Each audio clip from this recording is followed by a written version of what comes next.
when I close my eyes and think of a glass of something from France, it's got to be wine, right? Between the reds, the whites, it's just beautiful wine country. Everyone else on the planet benchmarks themselves against French wine. Mm-hmm. And I know I'm going to get some Italian guy who's like, no, we don't.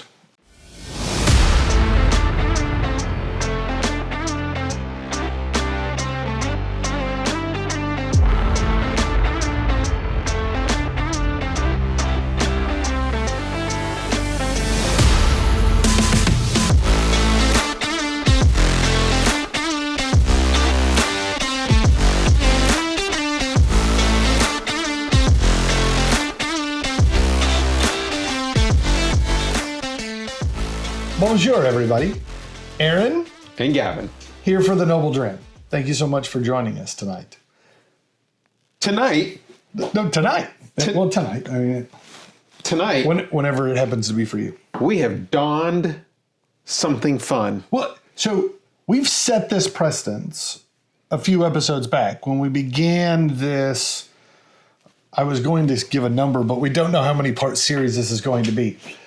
As we go around the world tasting whiskeys. Grab a glass. We're going global on Whiskies of the World. So this Whiskies of the World journey began with us wearing kilts.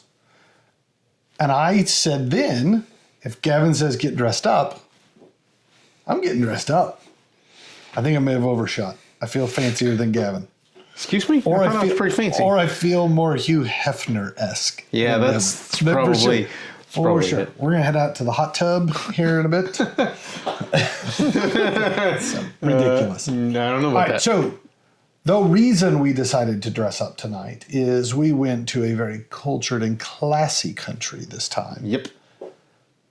That little place in Europe called France. France, eh? Francia, I think is what they used to call it way back in the day. Oh. Way back in oldie times. Oh.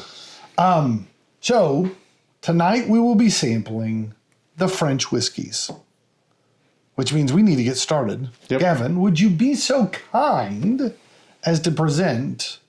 I was about to say bottle uno, but I think it's une in French.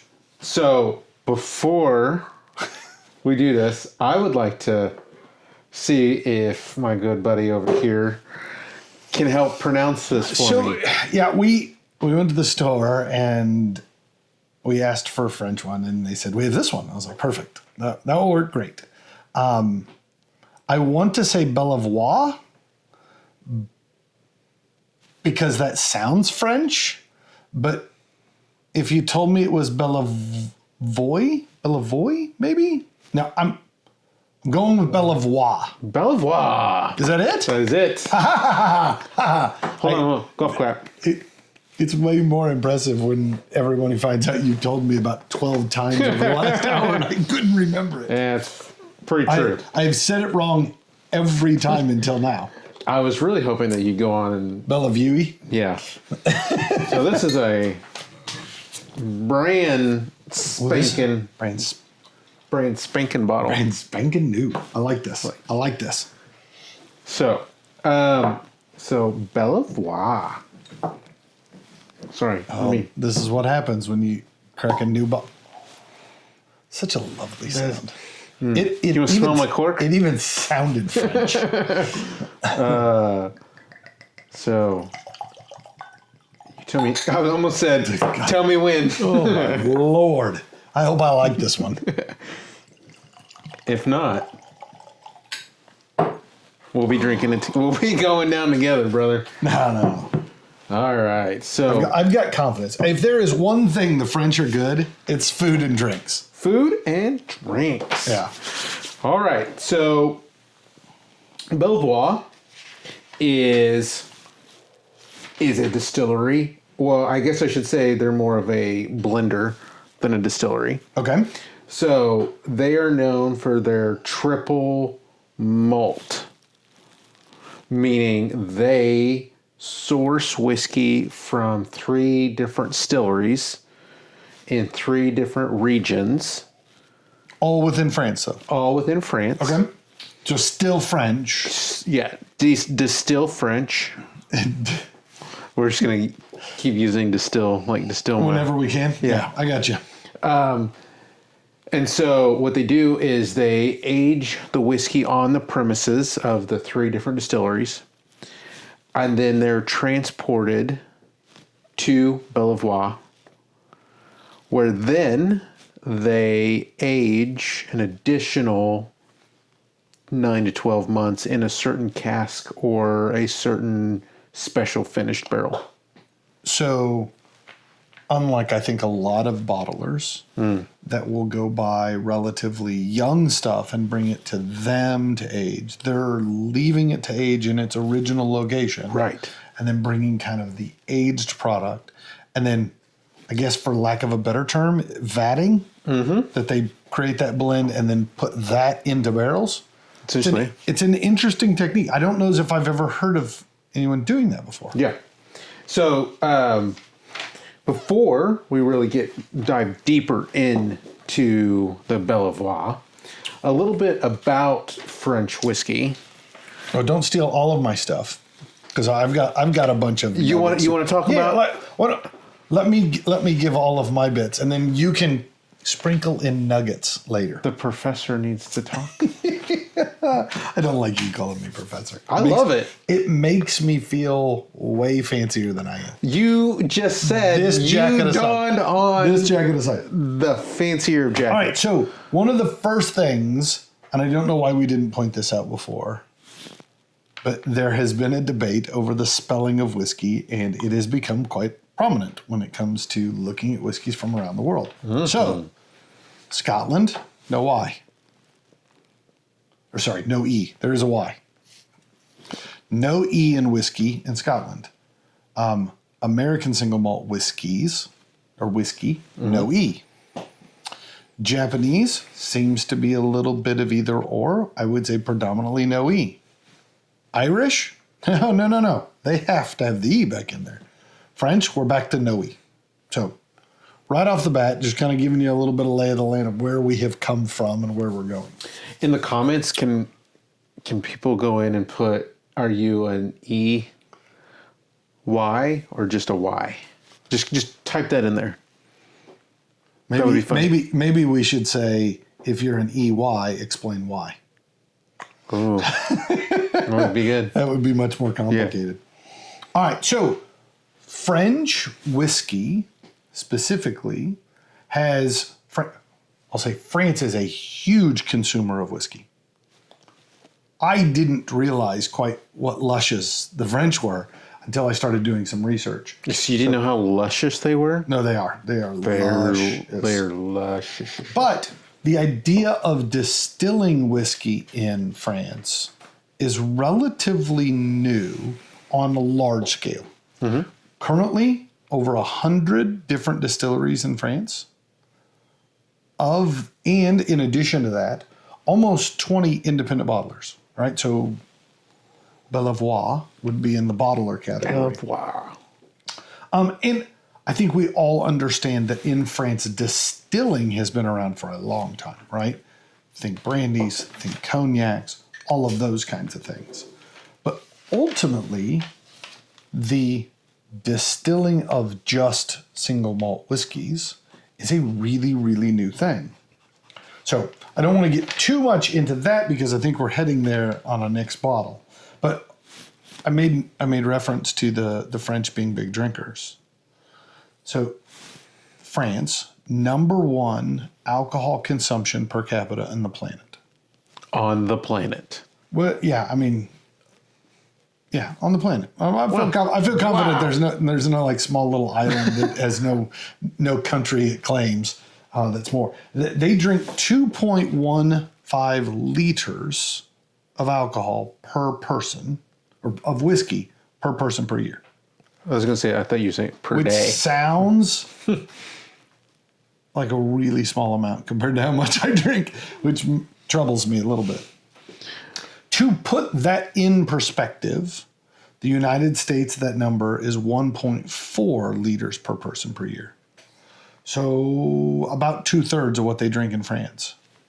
And the United States is number 3 on the planet. What's number 2? Number 2 is Uruguay. Real odd tidbit. We're going to do some digging and find out if Uruguay even makes whiskey. I have no idea. What are they doing over there? They got nothing better to do. However, the vast majority of consumption of whiskey in France is blended malt whiskeys from Scotland. Right? Looky there. So, Johnny Walker, Ballantines, Chivas, huge consumption numbers, big imports. And what I'll say, most shocking, because my wife comes from the wine world, I think of Champagne, I think of Burgundy, I think of all of those. The color, you think of? Yeah, well, Bordeaux region, like all of those kinds of things. I think wines, right, when I think French. And then he was like, well, that's not completely true. Like, what about cognacs, right? There's a big brandy industry in France. All of that makes tons of sense. All of that, though, 30% of all liquor sales, all alcohol sales in Scotland or in France is whiskey. Which I was shocked to hear that the number was that high. Wow. So I have a couple more nuggets, and then we'll jump into what's in the glass. So we talked a little bit about American single malts and how they're kind of created the standard, so to speak. France does not have a legal definition for French whiskey. Oh. Right? Okay. Kind of like we were in the US, right? They're like, we need to figure this out. So there were a couple of regions where distilleries had popped up and they started making French whiskey. And so they actually had petitioned the EU for what's called an indication geographic protégé, which is like a territorial recognition. In Europe, different than here in the States, different types of spirits and wines are produced in different regions. And so those regions kind of classify their own rules for this little sub-region. So that way, if you go buy a bottle from Brittany or from Alsace regions in France, you've got a rough idea what it is they're making because they've defined that. A little bit more of a structured concept than what we talked about as like kind of the regions of Scotland, where you're still allowed to make whatever you want. It's just where you happen to be. Here, if you're going to put that this is of this style, this regional style, just like with wines, it has to be made of certain products, certain grains, that kind of stuff. So in 2016, very similar time frame to what was going on in the States, they put together a group called the Federation of Whiskey in France, right? I'm translating, so bear with me. It's not I was going to ask if you knew the trend. It's actually Fédération du Whisky de France. Ooh, so I like that. And that was a group just like the commission here in the United States, where they got together and said, okay, we want to propose definitions, legal definitions, then some level to regulate the rules of that category, run off any potential counterfeiters that are trying to kind of sneak in without following the rules, and then ultimately promote French whiskey, not just within France, but across the globe.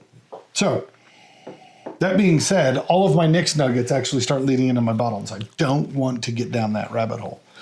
But I do want to talk about a little bit more about Bellevoye and what's in our glass. Yes. So tell us about the whiskey produced that made it into this glass. So this specific expression is their grain or vert label. And you said vert like you were German, not like you were French. Vert. I don't know, but that vert. It feels I'm not German, so. very German. Which there's a chant. Never mind. We're not going to get into that whole mess. I don't know where you're going. They're lucky they're not speaking German. That's an old joke about a World War II vet sitting in a bar. Yeah. So this specific bottle is their Calvados expression. Okay, that's the finishing. That's barrel. the finishing Okay. barrel, right? So we talked about the 3 different whiskeys that come from specific regions in France. Now, those are aged on premises for anywhere, I think, between 3 and 8 years. And then, like we mentioned, it gets transported to Bellevoye. And then for this bottle, then it goes into the Calvados casks, which is actually an apple brandy. Yes, tasty apple brandy. I might say. Tasty, right? I'm a Calvados fan. Calvados. I've got a couple like fall cocktails that use apple brandy. Okay. Oh, You guys, good ones. why have I not? because we just drink whiskey when you come over. Yeah.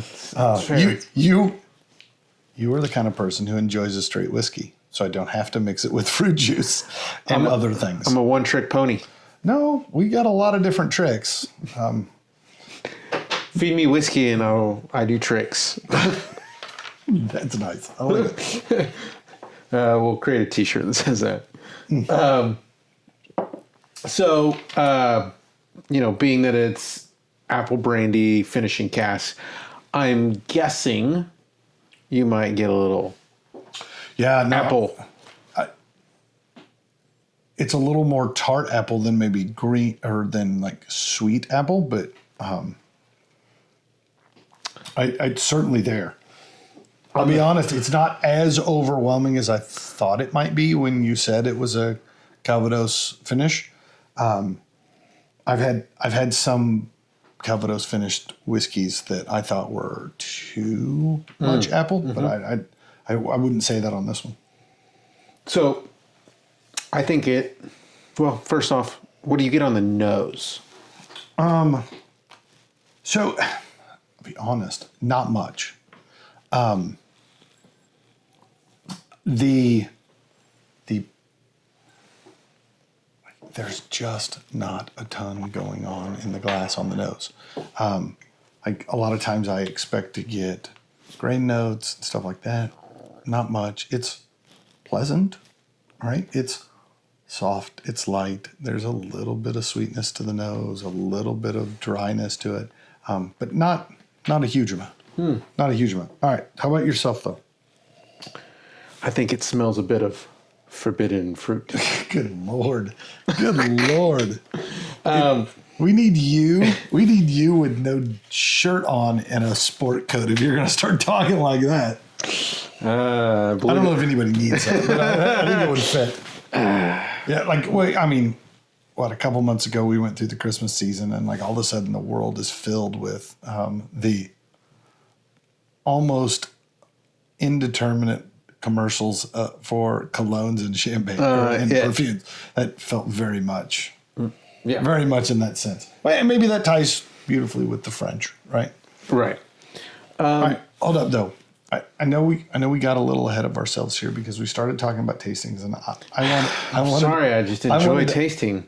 I wanted to ask a really, well, let's call it a silly question. We're always talking about adding little bits, fun things we can do. And so Gavin and I have been, well, we just came through the end of the football season and all of that kind of stuff. And I've still got sports on the mind. Oh. And so there is a different way to describe this game that is not necessarily appropriate for mixed company. So we're going to use the sports analogy version.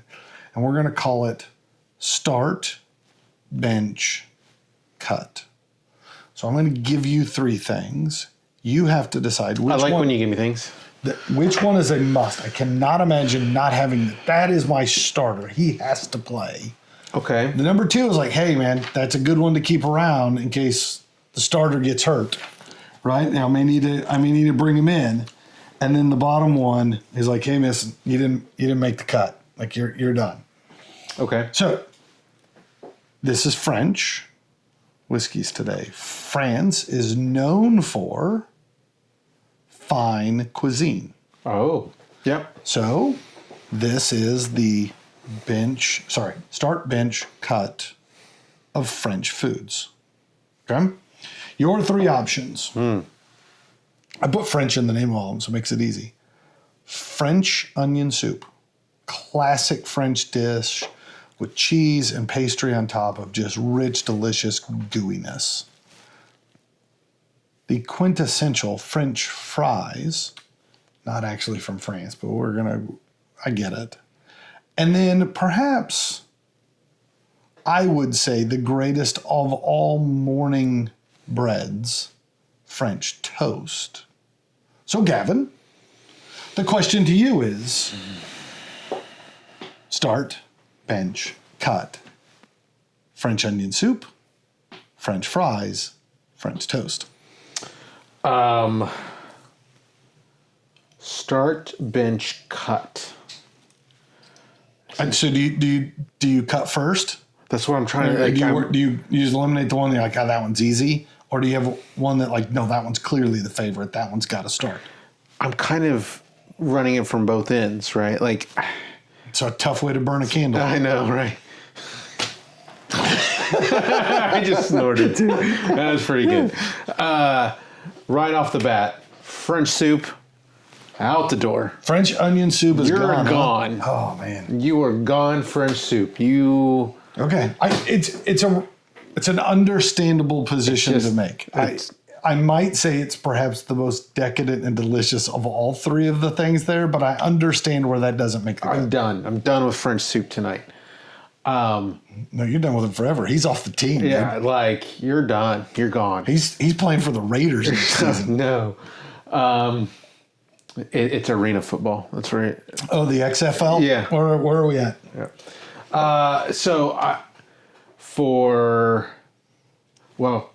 We're gonna go start at this point. Start? So Okay. we're cutting, we're starting, and then there we know where we're benching. So to start, slather me with butter and plop me on a plate. I want some French toast, baby. Ooh. I want some French toast. I'll be honest, I'm surprised by that. I love my French fries, but I am a breakfast fiend. I would have breakfast every meal if I could. Yeah, I think it helps. I don't want to put words in your mouth, but I think the notion that you could have potato chips to kind of satiate the pull for French fries might actually help in that instance. It's not the same. A warm plate of French fries right out of the fryer, like it's hard to beat. I mean, I love my French fries, but I'm a French toast kind of guy. So all right, so you're starting French toast. Perfect way to begin a day, right? They say breakfast is the most important meal of the day. they say it. That's what the guys who sell bacon say. Yep. French fries is your backup. Yep. On a day in which French toast wasn't available, that's a fair alternative. And the French onion soup doesn't make the cut at all. And to be honest, it didn't even appear as if it was a tough choice for you. No, not a tough choice. Okay. It was a good game though. I like this game. Yeah. I like this game. I can see this coming up more than once. Yeah, I do too. Hint, it might happen again. All right. Do we want to Back to the whiskey. In back the to glass? the whiskey? I'm so excited to hear. I wish I more. knew more words in French because I would throw these in periodically. Just May, randomly. may I say the one that I was most excited about? Sure. So in Scotch, when you go to a pub, you often would order a wee dram, which is a small sip of whiskey. And I was tickled pink with the idea that wee is, yes, in French, right? Spelled completely different, I understand. And so I was excited that we're having a wee dram tonight. And then Gavin, of course, I said it, right? You don't see it written down. It doesn't really make any sense. And I am laughing hysterically. And he's just staring at me like, what a buffoon. We say we all the time. We dram. Yeah. So, I don't get it. all right. Some of my jokes are better written down, I guess. All right. Let's talk about the palate on this one, though. And I'm going to be honest. Remember, I didn't have really much on the nose. Mm-hmm. I don't have much on the palate either. I will say the Cavada shows up, right? There is apple there. There is an oakiness about the palate. It's sometimes oaky means dry, and I don't think on the palate it's very dry. does dry a bit on the finish, but there's a mild creaminess. Like if, again, this tastes like a classic trying to throw the medium fastball right down the middle of the plate, trying to hit as many people as possible in a country that loves blended malt scotches. This feels like it's shooting for that audience too. That's what I'll say. There's nothing off-putting, there's nothing negative about it, but there's nothing about this that makes me go, oh my, did you get the whatever thing? It's soft. And I hate where you're going with that in that joke. I wasn't gonna say it. You're talking about the French people. Yeah, that's I was thinking. Gavin. I was thinking like a soft apple, right up the middle. Yeah, but it's not. Soft apple implies a little bit of overripe. Yeah. I will say the finish is by far the most flavorful on the sip, right? Okay. The nose to me is very light. The palate stays fairly light, but the finish is where flavors begin to show up. So, for me, on the palate, on the nose, I felt like you did get I got the apple side of it. There's maybe a little bit of citrusy orange zest almost to it. Okay. And then on the palate, I felt like it was like the old school Seneca apple juice. Like the glass. Like not the cardboard carton of apple juice with the bendy straw. No. Like the Seneca used to come in a glass jar apple juice. Like that. Maybe you were more well-to-do as a child than we were. I don't recall. I do recall the frozen canister. Oh, yeah. We used to make frozen canister apple juice, where you just add your own water when you get home. We didn't do the frozen apple juice. We did the frozen orange juice. Oh, for sure. For sure. But I think there's a bit of that apple juice flavor that comes through on the palate. And then on the finish, I don't think it's long. I agree. It's soft. I think it's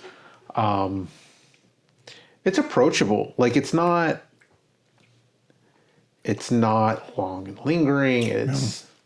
It's I don't know. I can't put my finger on it, but it's just it's soft. I guess is a good way. Yeah, to put it. I mean, everything I've written down is light, mild, right? I think the finish has more of the apple flavor than in at any point, but it's early in the finish and it dissipates pretty quick. I get this flash of kind of a dry oak thing that occurs just a little bit. So kind of got the sweet apple shows up, this drying oak, and then it turns, I'll say malty, and it may not be the right term. There's just a kind of hint of just a little bit of a lingering grain note that shows up on right at the end. But not bold by any means. It's like in a previous episode we talked about Apple Jacks. It's like an Apple Jacks aftertaste. So it's not Apple Jacks, but there's just a little bit of cereal grainy note to it that kicks in. I do see that. It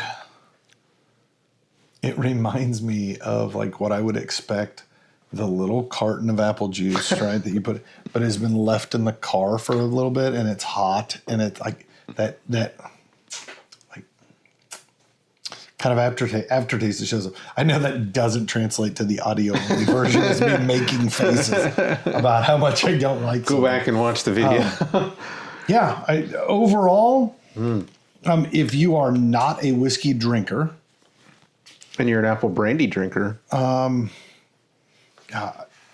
the times I've sipped apple brandy is much better than this. But you're expecting sweetness. You're expecting that bolder flavors. You're going to make me give a number, aren't you? Yeah, I'm waiting. maybe we should reiterate the point system before I give this number. Anything under 60 is undrinkable swell. Anything in the 60 to 70 is, if you offered me a glass, I wouldn't be rude and turn it down, but I'm not interested in paying for it. 70s put you into the, well, maybe it wouldn't hurt to have a glass. 80s into the bottle that we'd love to have. The 90s into the really exception. I'm going to kind of keep this for special occasions. All the way up to what we feel is about a 95, 96 is about as high as it goes, because beyond that, I wouldn't even tell people I owned it because I didn't want to share it with anybody. And unfortunately for me, or fortunately for everybody else, I don't have a whiskey I'm not willing to share. So I do have some whiskeys I'm not willing to share with certain people. The guy who asked for Coke to go with whatever he's pouring, I was like, give me that back. You uncultured swine. Yes, exactly. As we were sitting here in our jackets. I will say, if you handed me a glass, I wouldn't tell you no, because I don't feel like that would be a justifiable thing. But I don't know as if I would buy a glass of this anywhere. So I'm at like a 68. And I feel bad saying that. I mean, I really do. Did you write 68 as well? No, I'm a little higher than you are. You didn't. I'm at a 90. I'm just kidding. I'm kidding. God, I'm kidding. I about shot it out my nose. That would have been uneventful. I said 73. Yeah, I mean, I think there is just right at the beginning of the finish, there's that little flash of apple brandy and a little bit of oak that shows up, but the rest of it is uninspiring. I would agree with that. And the label, even like I'm reading the back label, it's like 100% slightly peated malt barley. I get nothing. No peat, no smoke. Like, if you told me they didn't char the barrels, I'd believe you. Yeah, to me, like, I think the bottle's pretty. I think their marketing and label are great. If there was a score it needs to a that, spritzer on the top. So yeah. Yeah. I mean, it's very, very much. Put that in my wife's little diffuser. Yeah. And just pump it around. Like maybe Maybe an air freshener in the car. I mean, just soaking pieces of leather in this.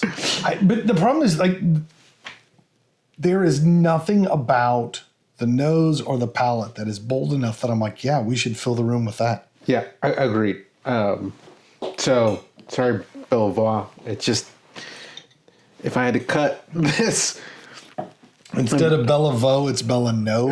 Belleneau. Oh, man, that's horrible. Oh, I didn't That's say horrible. it. You said it. That's horrible. All right. Can we rapidly get to your favorite part of the episode? Yes. I'm going to set this way over. I don't even think. All right. Yeah.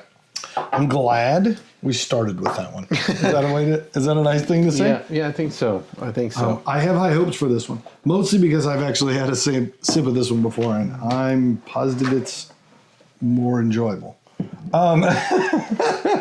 Is that a fair way to say? I mean, you've got half the bottle down. I'm guessing so. Yeah. So we've talked about rules on this show. And we have the rule that if you donate a bottle, we put it on the air. So this actually was a gift to me from a gentleman by the name of Larry out of Rhode Island. One of the gentlemen that I had met through work. And we got to talking about whiskeys, and he had come down, and we'd done a whiskey tasting. And got to the end, and he asked if I'd ever had any French. And I said, no, I never had any French. Whiskey, French or what? whiskey. French what? Or whiskey, for that matter.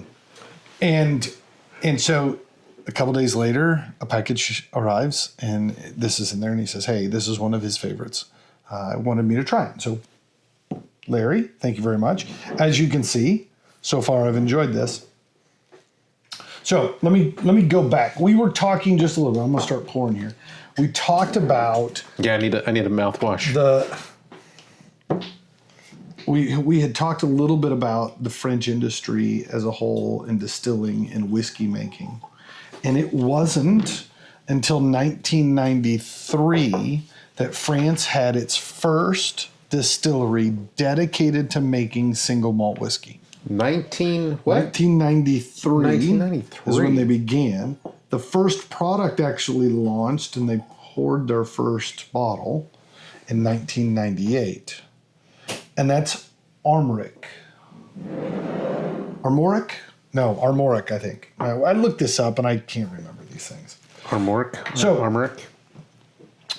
Armorik is located in Lannion, Britain. Britain? Not that Britain. I thought we were drinking French. Not that, it's Briton. Oh. It is a coastal region of France. If you think about the map, it's all the way out on the left side, way out on the Atlantic edge. Okay. On the way to Britain? Yeah. As you head south, you head into Spain, and if you head north, you head into the water and eventually out into England, right? So the whiskey tradition actually is strong in this area. This was one of the original 6 Celtic nations, Brittany, which became part of France eventually. And so there was a tradition of whiskey and those kinds of things in those areas. So this one specifically is their double maturation bottle. So this is aged in 2 different oaks. Okay. I'm jumping around in my notes, so bear with me. The first maturation is French oak from the Breton region of France. Right? Does not say if they ever had things if they had previously used barrels or not. The impression I was getting is that they were not. They were new barrels. And then the second maturation is in Spanish Oloroso sherry. Okay. Okay. These guys in 2013, right? A handful of years later after they'd been open, they'd been running about 15 years. This whiskey won Best European Whiskey at the World Whiskey Awards. So, Worlds of Whiskey, we're drinking all these things. These guys won an award for being the best in Europe. Wow. Okay. This is all malted barley, all grown in France. And starting in 2020, that distilling year, all of the grains are actually organically grown, right? So trying to keep with this local terroir for where the grains are grown. Mm-hmm. Think back to how the French tend to look at wines, right? Same concepts. They're grown in a region, they're made in a region, the wood's from that region, all of that stuff coming together. They actually use 2 different yeast strains when they do their fermentation. One of them primarily focused on alcohol production, but the other one specifically selected because of its aromatic properties that it imparts. Then, just like we think of any other Scotch single malt, these are distilled in copper pots, but pot stills, I should say, not just regular copper pots. But... Sorry. What? I don't mean to interrupt you, Professor, but... What do you mean? You said copper pot, and then it reminded me of the Goonies. Oh, copper pot? Chester Copper Pot. Chester Copper Pot. Hey, you guys. There's only so many things you can quote from that. There's only so many things you can quote from that movie now because of political correctness. Yeah, but they were Italian. Too bad they weren't French, because then this would have tracked a little bit. Didn't Mama on the Mama Criminal? Didn't she wear a beret? She did. See, it's all coming together. Hey, all coming together. We got it. All right, so they're stills made in Cognac, France, right? Obviously known for making quality brandies. So that's what we find in the glass. So I want to. So, but I stopped you earlier, and I stopped you again here, and I apologize. Earlier you wanted to talk about things, and we dubbed a phrase on a previous episode that I enjoy, and I want to make sure we use again. So I would like to hear some of Gavin's nuggets of knowledge. Nuggets of knowledge. So early origins for French whiskey, medicinal, not unlike a lot of other whiskeys. Yep, for sure. That's how I use mine still to this day. It cures all the ailments. It certainly cures what ails you. Yes. There's a song about that too. Humors of Whiskey. Oh, it's a good one. It's a good one. But that's about Irish. Yeah. which I find funny. It's a song about Irish moonshine, but it's talking about them building things in England. Like it's It's an all-encompassing. got a little bit of everybody. A little bit of It's got something for the kids, got something for the missus. Yeah. Yeah. As the professor talked about, early origins, right?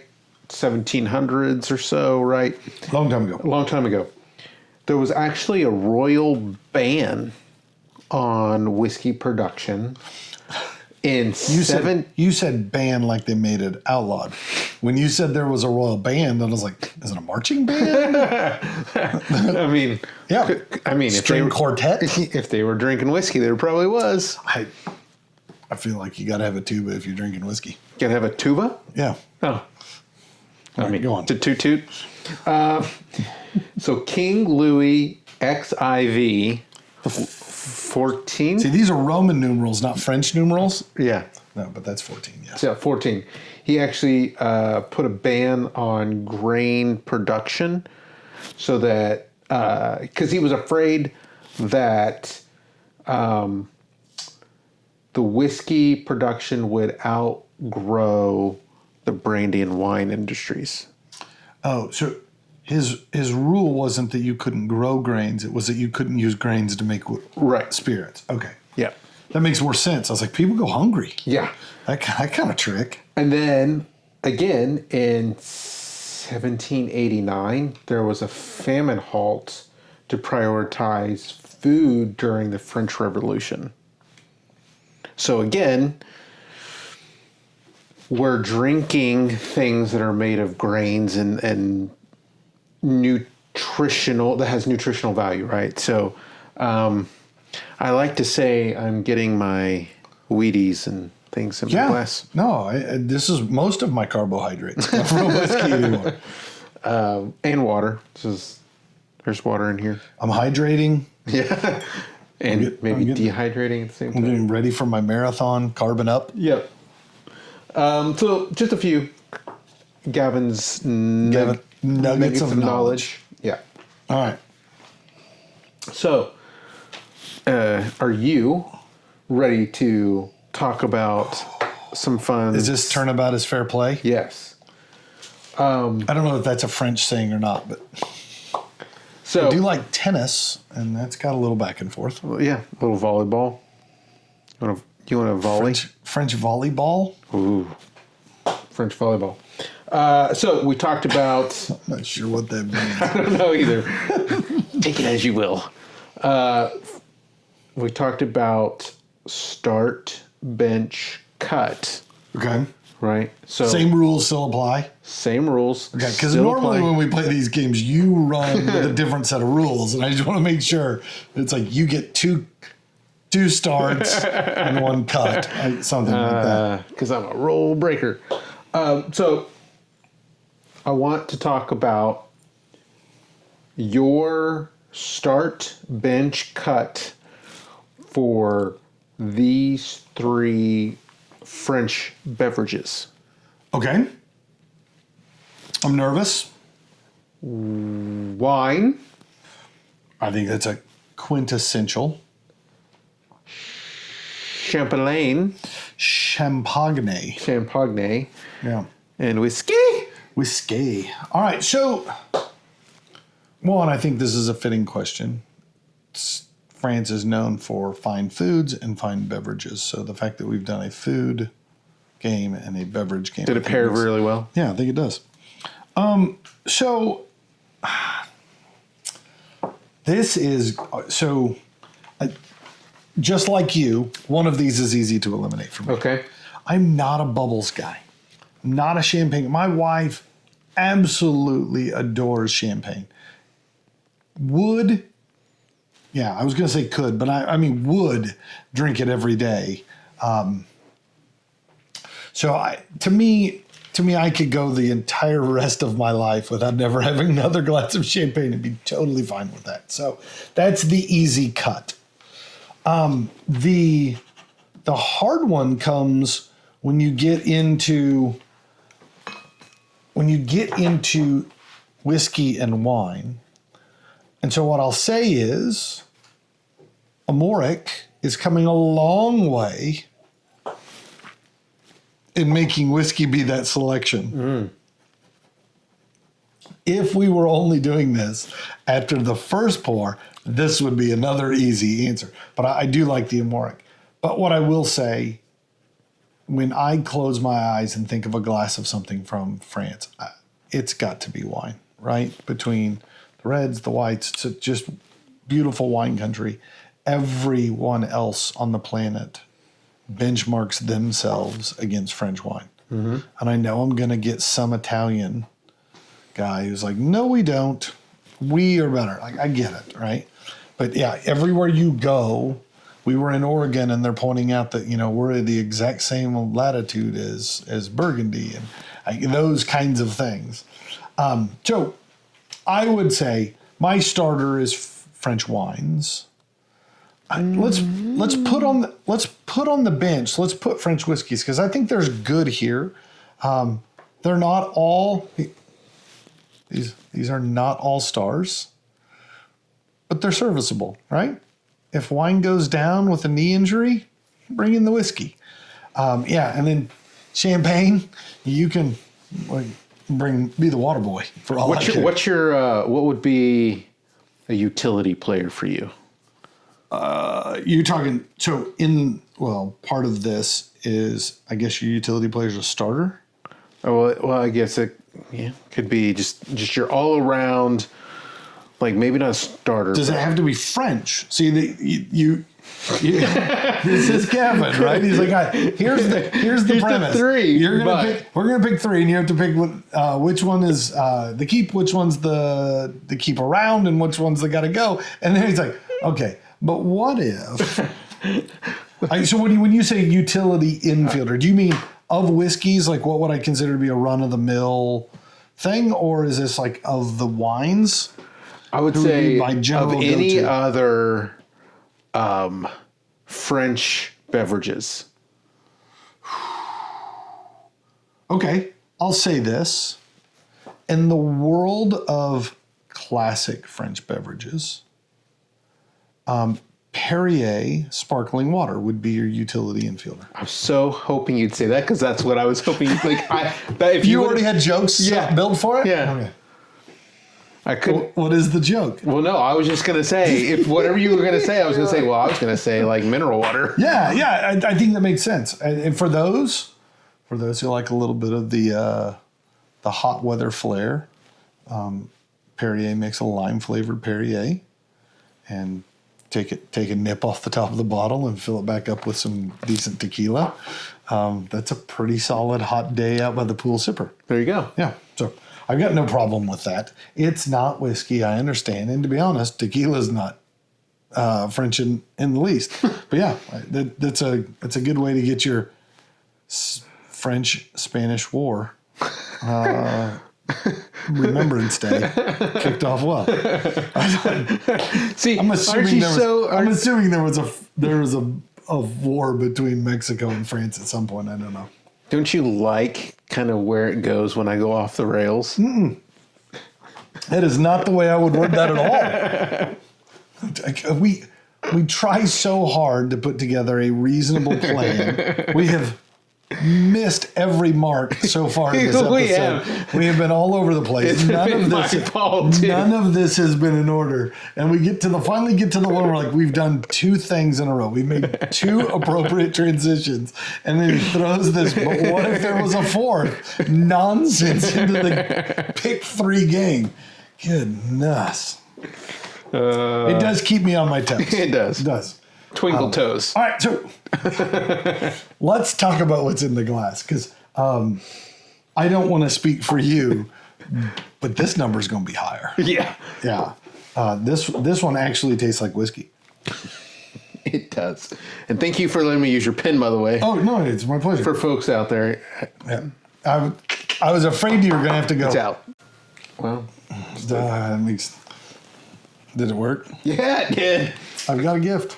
We're back in it. The funny thing is, it's the alcohol in your breath that makes the pen run again. It has nothing to do with your spit. All right, on the nose, what are you picking up, Gavin? I felt like it was fruity. I think there is a bit of apple to it, a little pear. I get citrus. When you got say fruit. citrus. When you said fruit, I thought that's where you were going to go. So I'm kind of surprised you went fruity, not citrus fruity. I think there is a bit of, maybe there's like a little salty airness to it. I can't. Yeah, I think there's well, a lot of times when we say salt air, I think of like you're standing on the beach and you can smell the ocean, right? Yeah. And I don't know if it's quite, or maybe there's just like I don't know a if it's quite there. saltiness to it, maybe. Yeah, like well-seasoned food, right? I think is more where I was at. Right? Some of the times when we talk about Scotch, like God, it smells like seaweed, Right? And tide pools and like all that kind of. That's not what I'm getting here. On the nose, European oak shows up. That French oak, which has a different grain structure than American oak, right? We'll do an episode at some point where we talk about barrels. But just in general, the grain pattern in European oak is a much tighter pattern. And what that means is we tend to get less vanillas, caramels, toffees kind of notes that like we tend to see in American oak. But we get a lot more baking spice. There is a bolder spicierness to this one than you think of like bourbons that are American barrel aged. Even, I'd say, different than you see when you get scotches that are aged in ex-bourbon barrels, right? Because they carry some of that too. This has got more going on the nose because of that, I think. And I think that becomes much more prominent in the palate and on the finish. Nice input, so I like it.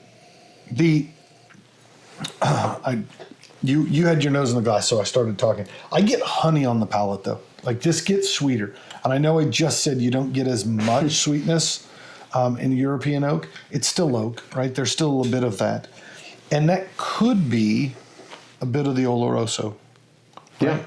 Oloroso can be somewhat sweet sherry, can be somewhat dry sherry. It just kind of varies.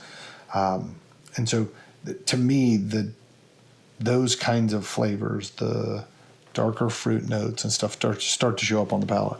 On the palate, for me, I think there's some oats to it.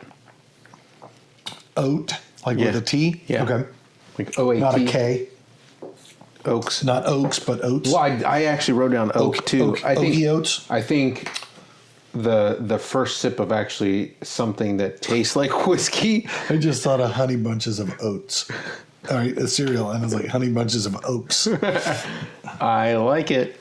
Just a whole bowl full of acorns covered in honey. That's the next graphic. Horrible. If you've ever, as a kid, you dared somebody to eat an acorn, they are gross. Aren't they poisonous? They're bitter. You don't ever eat them. You get about one bite in, you're like, yeah. I thought acorns were kind of... Squirrels eat them. Yeah, but squirrels... Aren't people? Yeah, I got it. Thanks. But I guess you can eat a squirrel, so... So what you're saying is squirrels are acorn filters. Yeah. Okay, I got you. So there's a slight maybe pitted fruit that I got on it. Yeah, the sherries tend to bring in like apricot, peach, plum, nectarine. No? Nectarine. Nectarine. Yep. And then Yeah, apricot. yeah. And then on the finish, it was much more lingering than the first bottle for sure. God, yeah, much longer. I don't know if I'd say long. It's not long, but it's longer. Medium to long. Right. We're no longer at a cool pink center. We've started to move into the gray. Yeah. On our steak. That's how long. I think there's a little bit more lushness to this. We talked about lush earlier. That just kind of comes to mind with this bottle. Yeah. So the distiller made reference to orange jam, and I think of marmalade when I think of jam, which tends to be a little more bitter than jam. Jam tends to be sweeter in my mind. I don't know as if that's the technical definition. That's my jam. But I do get a bit of orange, right? Not orange juice, but more orange peel, orange zest, that kind of stuff on the finish. No, I agree. Going back now, as we've kind of gone through and then you come back to it over and over again, I get a little more shortbready kind of things on the nose. Shortbread. Like a buttered, like a butter cookie. You know what I'm talking about? The little tins that Mom kept buttons in when you were a kid. I don't know if everybody's mom did that, but we had like the tin of buttons. And then every so often you get one at Christmas and there would be cookies in it. You're like, that's weird. People are putting cookies in the button tin. No? Did you not get cookies or your mom? Everyone, and I can picture the tin. It was a blue tin, and it was this big around. It stood that tall. He's gonna get a picture and put it in the. No, I'm not. Every time we do this, we sit in this episode, and I think of something really silly to do, and I say, I'll do that in editing, and then I spend 2 hours trying to figure out how to do that. I'm like, I'm done doing that. This is silly. There's a butteriness to it. I don't know if I'd say shortbread. Like a British cookie. Yeah, I could see that a little bit. With the dusted sugar bits on top. It's not sweet like that, but that's kind of what it's reminding me of. Yeah, okay. I can see it. I'm tracking. All right. What I would say is the power of marketing and in bottles, right? Like if I had these two bottles on the shelf. Oh, sorry. I don't know. Are you the kind of guy that looks at a bottle and judges it off the bat? For sure. We all say no, but yes. What's the old adage? You eat with your eyes first, right? Like how things look matter, right? It's why we're wearing the jackets. No, what I'll say is like right off the bat, before you even get to the bottle, the boxes. Yeah. I'm going to mispronounce it. See, this is the problem. Bellevoye? Doesn't matter. Bellevoye. Doesn't matter. No. So, like, that box looks like they've tried to design it to look like the box a bottle of perfume comes in, right? Yeah. There is no usable information on the outside of the box other than the name of the brand, right? Mm-hmm. There's nothing to it. This has got a decorative design, but I turn around on the back and it's got descriptions of the region and what's going on and a little bit about the distillery. It's got inset. This is equally artistic, but this has, for lack of a better way to describe it, meat and potatoes to the box. Yeah. I turn the bottle around, and on the back of the bottle it shows the region of France that it's from, and it talks a little bit about the aging the two different barrels that it's aged in. This one on the back is a Surgeon General's warning and a glitzy marketing sentence. Everything about these says these guys are taking it serious, and these guys are trying to create a persona. Yeah. Right? It's exactly how they tasted. That's so poignant. Like, yeah, yes, it's a beautiful bottle. When it's done, put a candle in the top. I don't know, make a flower vase out of it. I don't know what you do with it, but it's a nice looking bottle, right? Sure. But what's in the bottle, Armorik is, lights out better than Bellevoye. See? You're getting there half the time. It's straight out of Louisville. And Japan. In Japan. All right, you got to give a number. I think you were doing that just to buy you time. Yeah. So this is the thing that happens.